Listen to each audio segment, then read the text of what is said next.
It was a humid August night in Karachi. The Clifton area, usually buzzing with lights and cars, was eerily silent past midnight. Only the rustle of sea breeze and the occasional bark of stray dogs broke the stillness. Hassan, a 27-year-old freelance photographer, parked his bike near the old, crumbling mansion at the end of a narrow lane. Locals called it Clifton Bangla, the Black Mansion. It had been abandoned for decades. No one knew its full story. Some said it belonged to a Hindu trader who fled during partition. Others whispered of rituals, of black magic. Hassan didn't care. He needed photos for a paranormal blog. Ghost stories sell, he told himself. But as he stepped into the mansion's compound, the night felt heavier. Inside the mansion, the wrought iron gate creaked as if it hadn't been opened in years. The courtyard was filled with overgrown weeds, broken statues, and a faint smell of sea rot. Hassan turned on his flashlight. The beam cut through the dusty darkness, illuminating shattered windows and graffiti.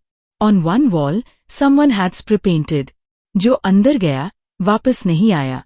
Those who enter, never return." Hassan smirked. Typical. He walked through the tall wooden doors into a grand hallway. Its once beautiful chandeliers now hung like corpses, draped in cobwebs. That's when he heard it, a soft humming. At first, he thought it was the wind. But no, it was a woman's voice, humming an old song. "Kaun hai?" Hassan called out. His voice echoed in the emptiness. No answer. The woman in white. He followed the sound up a wide staircase to the first floor. There, at the end of a corridor, he saw her, a woman in a white sari, long black hair covering her face. She was standing still, facing an old, decaying mirror. Hassan froze. His throat went dry. "Excuse me, are you living here?" No answer. He stepped closer. The humming grew louder. Suddenly, she turned. Her face wasn't human. Her eyes were hollow pits. Her mouth stretched unnaturally wide as she let out a piercing scream that echoed through the mansion. Hassan stumbled back. His camera dropped. The sound of shattering glass rang in his ears. The doors that wouldn't open. He bolted down the corridor, heart pounding, and tried to leave through the same front door. It wouldn't budge. He pulled. He kicked. Nothing. Behind him, soft footsteps echoed. Tap, tap, tap. He didn't turn. He couldn't. He ran toward another door on the side, locked. Another door, locked.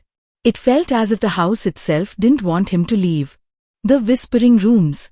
Desperate, he darted into one of the side rooms. It was a bedroom, still furnished as if frozen in time.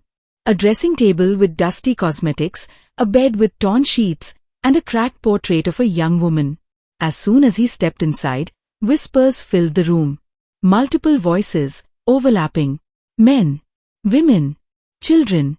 Some were crying, some were chanting. Hassan clutched his ears, but it didn't help. In the mirror on the dressing table, he saw his reflection change, his face melting into that of someone else. A bearded man with sunken eyes.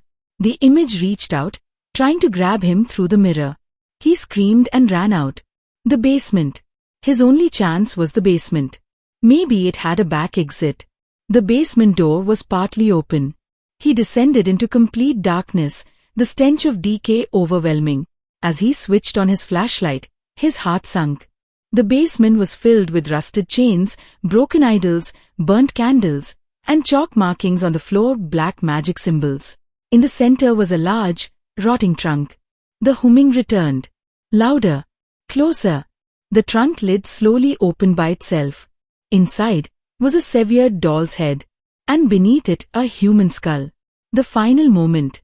Suddenly, hands emerged from the darkness, pale and bony, grabbing his arms and legs. Dozens of them. He screamed, thrashing, but they pulled him toward the trunk. The woman in white appeared at the basement door. Her head tilted unnaturally as she whispered in a guttural voice. "Tum ab hamare ho. Now you belong to us." The flashlight went out. Morning at Clifton Bangla. The next morning, the mansion stood silent as ever. Hassan's bike was still parked outside. But Hassan was never found. Only his camera lay near the gate, its last photo a blurry image of a woman in white, smiling. Locals now say if you walk past Clifton Bangla at night, you can hear a man's scream echoing from the mansion, and sometimes humming